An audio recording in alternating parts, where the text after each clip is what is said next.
आज की पत्रकार वार्ता में साथियों का स्वागत है। आज आम आदमी पार्टी के 9 विधायक नव नियुक्त माननीय उपराज्यपाल दिल्ली श्री विनय कुमार जी के साथ मुलाकात करने गए। जैसा कि साथियों को पता है कि संविधान के तहत दिल्ली राज्य में 3 ऐसे विषय हैं, land, police, law and order, जो कि सीधा उपराज्यपाल के पास आते हैं।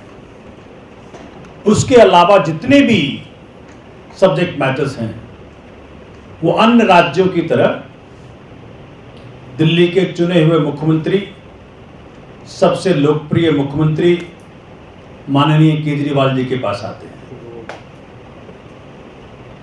हम साथियों ने दिल्ली के अंदर लॉ एंड ऑर्डर की मुसीबतें, डीडीए की मुसीबतें, सबके ऊपर माननीय उपराज्यपाल जी का ध्यान आकर्षित करना चाहा कि किस प्रकार से दिल्ली के अंदर लॉ एंड ऑर्डर की मुसीबत बहुत बढ़ गई है, एक ऐसे लिमिट को क्रॉस कर गई है कि आम आदमी त्राही त्राही कर रहा है। किस प्रकार से डीडीए के अंदर जितनी भी रिक्वेस्ट आम आदमी पार्टी की दिल्ली सरकार की गई, मैं खुद मेंबर डीडीए रहा, हमने मोहल्ला क्लिनिक के लिए ज़मीन मांगा, नहीं मिला, कई ऐसे कार्यक्रम के लिए ज़मीन मांगा, नहीं मिला।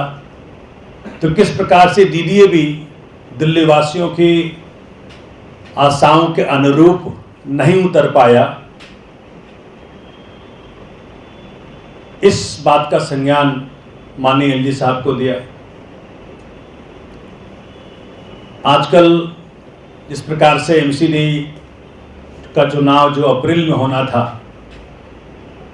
किस प्रकार से असंवैधानिक तरीके से चुनाव को कैंसिल किया गया और फिर सीधा सीधा एमसीडी का कंट्रोल भाजपा की केंद्र सरकार ने ले लिया, तो सभी साथियों ने इस बात का भी उल्लेख माननीय उपराज्यपाल से किया कि किस प्रकार से एमसीडी के अंतर्गत आ रही जितने सर्विसेज हैं उसका पालन नहीं हो रहा, दिल्ली में सफाई नहीं हो रही, दिल्ली में मुसीबतें हैं। हमने हर साथी ने इस बात को माननीय एलजी साहब को उनके संज्ञान में लाने का प्रयत्न किया कि जो विषय संविधान आपके अंतर्गत ला रहा है, डीडीए, पुलिस और एमसीडी, उसमें बेइंतहा मुसीबतें हैं। लेकिन मैं साथियों के बिहाफ पे बड़े दुख के साथ कहना चाह रहा हूं कि माननीय एलजी साहब ने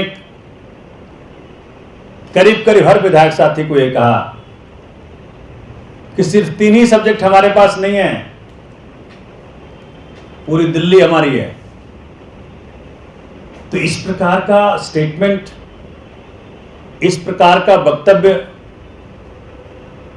माननीय उपराज्यपाल महोदय से आए, जबकि हमने बार बार इस बात को कहा कि जो सब्जेक्ट मैटर, चाहे शिक्षा हो, स्वास्थ्य हो, बिजली हो, पानी हो, जितनी सब्जेक्ट मैटर माननीय केजरीवाल जी के अंतर्गत आ रहा है, उसमें अंतर्राष्ट्रीय मापदंड स्थापित किए गए। हमने इस बात को कहना चाहा कि इसी प्रकार का मापदंड, इसी प्रकार का स्टैंडर्ड्स हम विधायक साथी आपसे उम्मीद कर रहे हैं कि आप डीडीए में भी लाएंगे, पुलिस में भी लाएंगे और एमसीडी में भी लाएंगे। लेकिन मुझे खेद है इस बात का कि जिस मसले को माननीय सुप्रीम कोर्ट ने तय कर दिया कि land, law and order, police के अलावा सारी के सारे सब्जेक्ट मैटर्स चुने हुए मुख्यमंत्री के अंतर्गत आएगा, उसके बावजूद भी माननीय उपराज्यपाल महोदय का यह कहना कि पूरी दिल्ली मेरे पास है, ये बहुत दुर्भाग्यपूर्ण है। और हमें आशा थी कि वो पिछले उपराज्यपाल की तरह नहीं बल्कि नए व्यवस्था के अंदर एक सामंजस्य लेके चलेंगे, संविधान का आदर करेंगे, संविधान में दिए और सुप्रीम कोर्ट के फैसले को पूरा मानेंगे, तवज्जो देंगे। लेकिन मुझे खेद के साथ कहना पड़ रहा है कि वहां से ऐसा कोई मैसेज, ऐसी कोई फीलिंग देने का उन्होंने प्रयत्न नहीं किया कि हम अपने संवैधानिक दायरे में रहेंगे। यह बात आपके माध्यम से पूरी दिल्ली को कहना चाहता हूं कि ये अधिकार आपके हैं। आपके अधिकार को, चूंकि आपने 3 बार, 1 बार नहीं 3 बार माननीय केजरीवाल साहब को अपने मुख्यमंत्री चुना और इस करके चुना कि आपकी आशाएं, आपके सपने माननीय मुख्यमंत्री पूरा कर सके। लेकिन भाजपा के द्वारा नियुक्त माननीय उपराज्यपाल श्री विनय कुमार जी, उनका एटीट्यूड, उनका बॉडी लैंग्वेज से यह दिखा कि जो अधिकार दिल्ली वासियों ने माननीय केजरीवाल जी को सौंपा है उसमें उनका हस्तक्षेप करने की उनकी पूरी तमन्ना है। इस प्रकार से उन्होंने अपने वक्तव्य रखे, अपने स्टेटमेंट्स दिए। मुझे दुख उस बात का हुआ और जब उन्होंने, मेरे साथी प्रवीण ने जब ये बात कही कि आपके पास 3 मसले हैं, लैंड, लॉ एंड ऑर्डर और पुलिस, तो उन्होंने कहा गलतफहमी मत रहना, सारे हमारे ही हैं। तो ये तो बहुत दुर्भाग्यपूर्ण है और इस बात की हम कड़ी निंदा करते हैं और उनसे उम्मीद करते हैं कि बाबा साहब का दिया संविधान के तहत दिए आपको अधिकार, संविधान के तहत जो लाइन खींची गई है उपराज्यपाल और चुने हुए मुख्यमंत्री के बीच, उसका वो आदर करेंगे, उसके अनुरूप काम करेंगे। और कुछ बात आगे आपका कदम क्या होगा जब बाबा उल्टा करते हैं? देखिए, हमारे भाग्य में लिखा संघर्ष करते रहना, हम संघर्ष करते रहेंगे। मैंने कई बार इस बात को कहा भी है कि जिस प्रकार से ये धीरे धीरे एक चुनी हुई सरकार के हकों को मार रहे हैं, वो मुझे लगता है कि एक बड़े खतरे की तरफ हमें आगाह होना चाहिए, जग जाना चाहिए। क्योंकि पहले इन्होंने, आपको याद होगा, एंटी करप्शन ब्रांच छीना, उसके पहले पूरी दिल्ली में हाहाकार था। जब हमारी पहली सरकार आई थी, पूरे दिल्ली में एक ऐसा वातावरण बन गया था, हर तरफ लोग भाग रहे थे, मुफ्त में सारे काम हो रहे थे, करप्शन करीब करीब दूर हो गया था। माननीय मोदी जी जैसे बने, 40 साल पुराना एंटी करप्शन ब्रांच छीन लिया।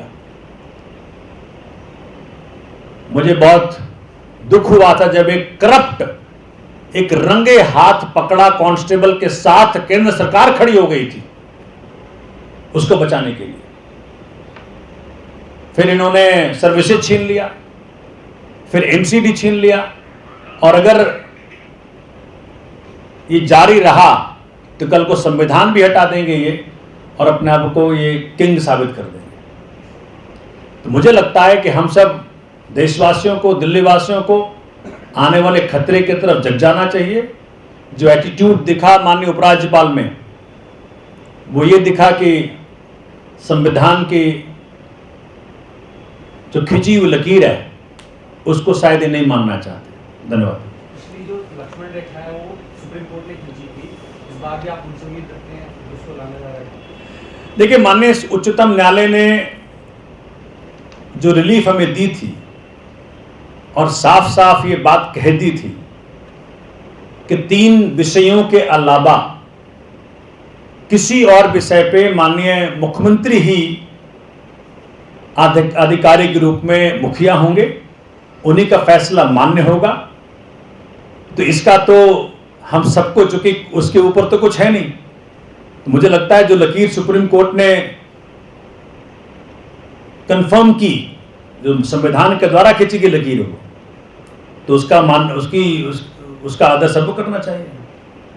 सर, अभी सक्सेना जिससे समन्वय नहीं बन पाया है, 1 महीने का वक्त नहीं हुआ है, आपको क्या लग रहा है कि जो जमीनी मुद्दे हैं तमाम, क्या फिर एक बार बहुत सारी समस्याएं हैं सरकार, और कैसे समन्वय बनेगा? सरकार कैसे एसपी साहब के साथ आगे समन्वय बनेगा? देखिए,